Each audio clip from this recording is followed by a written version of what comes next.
ये है बोलते पन्ने और आप सुन रहे हैं आज के अखबार, ताकि आप जान पाएं स्याही से रंगे पन्नों में छपी खबरों का सच। जम्मू के पुंछ में 3 स्थानियों की कस्टोडियल डेथ के आरोप झेल रही सेना का रक्षा मंत्री ने दौरा किया और सख्त संदेश दिए। गलत ढंग से अमेरिका में घुसने की कोशिश करने के संदेह वाले भारतीयों के खिलाफ जांच शुरू हो गई। आम चुनाव से पहले राहुल गांधी निकालेंगे एक और यात्रा, और बात करेंगे रूस से भारत को मिले एक न्योते की, जिसे स्वीकारना मोदी सरकार के लिए चुनौती है। खास बात यह है कि इस खबर की अहमियत की समझ सिर्फ द हिंदू और द इंडियन एक्सप्रेस अखबार में थी। इन दोनों ही अखबारों ने मोदी को मॉस्को आने का न्योता मिलने की खबर को पहले पन्ने पर लिया है, जबकि हिंदी और अंग्रेजी के बाकी सभी अखबार इस खबर की अहमियत समझने से चूक गए।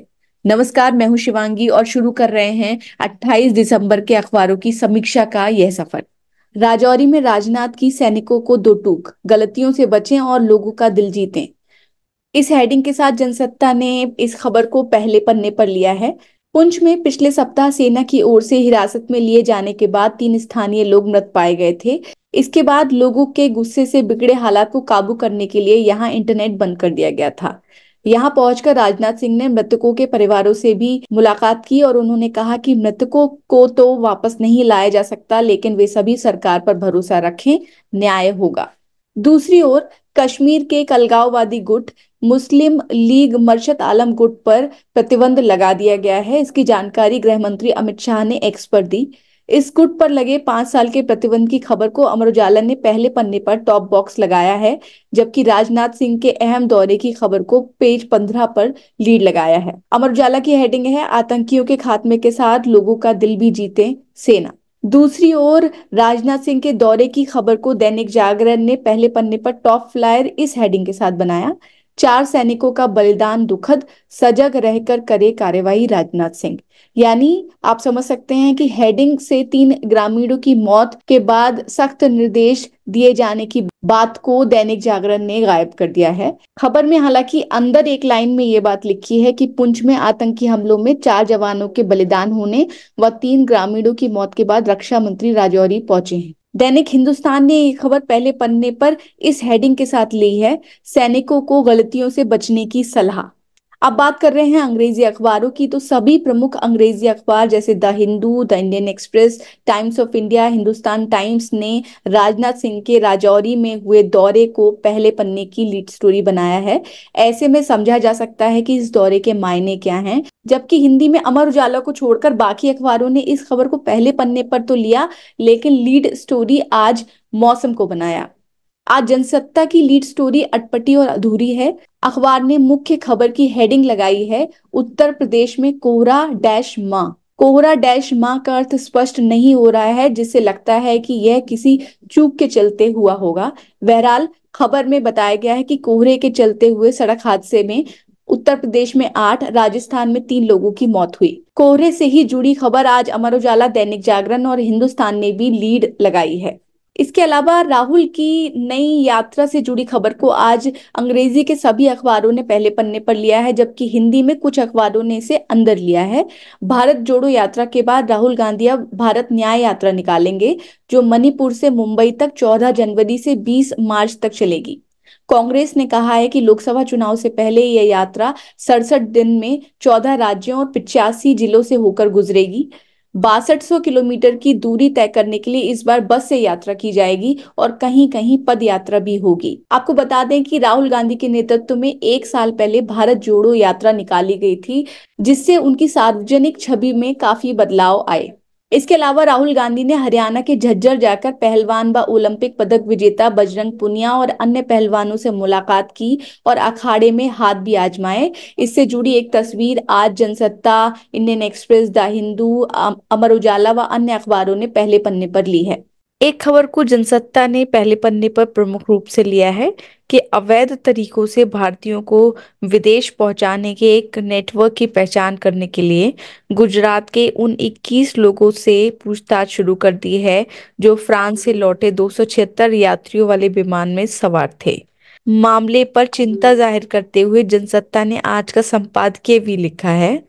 इस मामले पर इंडियन एक्सप्रेस ने आज पहले पन्ने पर खबर दी है कि फ्रांस से लौटे विमान में 70% लोग पंजाब के हैं, जबकि 20% लोग गुजरात के हैं। यानी ये वो लोग हैं जिन पे संदेह है कि ये अवैध तरीकों का इस्तेमाल करके अमेरिका में प्रवेश पाने की कोशिश कर रहे थे।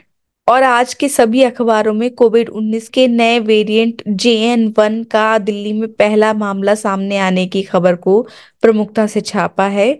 इस बहुरूप या वेरिएंट के कारण हाल के दिनों में कोरोना संक्रमण के मामलों में तेजी आई है और ठंड भी इसमें एक बड़ा फैक्टर बनकर उभरी है। अमर उजाला ने आज पहले पन्ने पर खबर दी है कि कुश्ती महासंघ का काम देखेगी समिति, भूपिंदर बाजवा को बनाया गया अध्यक्ष। नवनिर्मित कुश्ती महासंघ को निलंबित किए जाने के बाद अब भारतीय कुश्ती संघ ने खिलाड़ियों की सुविधा के लिए एक समिति बना दी है। समिति ने यह ऐलान किया है कि जनवरी में जूनियर और सीनियर राष्ट्रीय चैंपियनशिप कराई जाएगी। इसके अलावा हिंदी के दो प्रमुख अखबार अमर उजाला और दैनिक जागरण में एक खबर दी गई है कि अब अयोध्या कैंट जंक्शन का नाम दोबारा से बदलकर अयोध्या धाम जंक्शन कर दिया गया है। आपको बता दें कि इस जगह का असली नाम फैजाबाद जंक्शन हुआ करता था, जिसका नाम बाद में बदलकर अयोध्या कैंट कर दिया गया था। अब दोबारा से इसका नाम बदलने की घोषणा भारतीय रेलवे ने की है। और एक खबर कर्नाटक से है कि यहाँ भाषा का विवाद फिर से भड़क उठा है। इस खबर को हिंदी के अखबारों ने अंदर के पन्ने पर लिया है, जबकि अंग्रेजी के अखबारों में इस खबर को प्रमुखता से छापा गया है। इस खबर में बताया गया है कि कन्नड़ भाषा की जगह अंग्रेजी में साइन बोर्ड लिखे होने को लेकर एक संगठन कन्नड़ रक्षणा वेदिका ने बंगलुरु में रैलियां निकाली और इस दौरान प्रदर्शनकारियों ने उन साइन बोर्डों को तोड़ दिया जो अंग्रेजी में लिखे थे। इसमें कई मॉल, दुकान, फैक्ट्री, बहुराष्ट्रीय कंपनियों के साइन बोर्ड और नेम प्लेट भी शामिल हैं, जिनको निशाना बनाया गया है। इस संगठन का कहना है कि 60% साइन बोर्ड और नाम कन्नड़ में होने चाहिए। संगठन ने यह भी कहा है कि वह किसी के व्यवसाय के खिलाफ नहीं है, लेकिन अगर कर्नाटक में व्यवसाय करना है तो कन्नड़ का सम्मान करना होगा। इसके अलावा दैनिक जागरण ने पहले पन्ने पर एक्सक्लूसिव खबर दी है कि इंडिया गठबंधन का हिस्सा राजद और जदयू ने बिहार में बराबरी के आधार पर 17-17 सीटें बांट ली हैं। इन दोनों की सहमति के बाद बिहार की बाकी 6 सीटों पर कांग्रेस और वाम दलों के बीच बंटवारे का फैसला होना है। अखबार ने लिखा है कि भले इंडिया गठबंधन ने अभी अपनी सभी सीट शेयरिंग को लेकर कोई फैसला नहीं किया है, लेकिन बिहार में दो बड़े दलों के बीच ये फैसला हो चुका है, जिसकी जानकारी उन्होंने कांग्रेस को भी दे दी है। और अब बात उस न्योते की जिसे स्वीकारना भारत के लिए टेढ़ी खीर बन गया है। दरअसल रूस ने भारत को न्योता भेजा है कि अगले साल होने वाले वार्षिक सम्मेलन में प्रधानमंत्री मोदी रूस आए। यह निमंत्रण अपने आप में खास इसलिए है क्योंकि पिछले 2 साल से प्रधानमंत्री नरेंद्र मोदी रूस नहीं गए हैं। ये वे साल हैं जब से रूस और यूक्रेन के बीच युद्ध शुरू हो गया है और पश्चिम ने रूस के ऊपर तमाम प्रतिबंध लगा रखे हैं। ऐसे में भारत ने रूस और पश्चिमी देशों के साथ अपने रिश्तों का संतुलन बनाने के लिए एक नीति बनाई है, जिसके चलते इस बार भी विदेश मंत्री रूस गए थे, जबकि प्रधानमंत्री ने वहां ना जाने का फैसला किया था। इस बार हुए सम्मेलन में एक खास बात ये रही कि राष्ट्रपति पुतिन भारत के विदेश मंत्री से मिले, जबकि आमतौर पर क्रेमलिन किसी भी देश के विदेश मंत्री से नहीं मिलते हैं। और इस पूरी मुलाकात के बाद एक बयान जारी किया गया, जिसमें यह कहा गया कि रूस उम्मीद कर रहा है कि प्रधानमंत्री मोदी अगले सम्मेलन में रूस आएंगे। तो एक तरीके से रूस भारत को न्योता देकर एक तरह का दबाव बनाने की कोशिश तो कर ही रहा है। देखने की बात होगी कि भारत इस मामले में किस तरीके का स्टैंड लेता है और उसकी विदेश नीति में क्या बदलाव आते हैं। तो ये थे 28 दिसंबर के अखबारों की प्रमुख खबरें। उम्मीद है कि ये वीडियो आपको पसंद आया होगा। नमस्कार।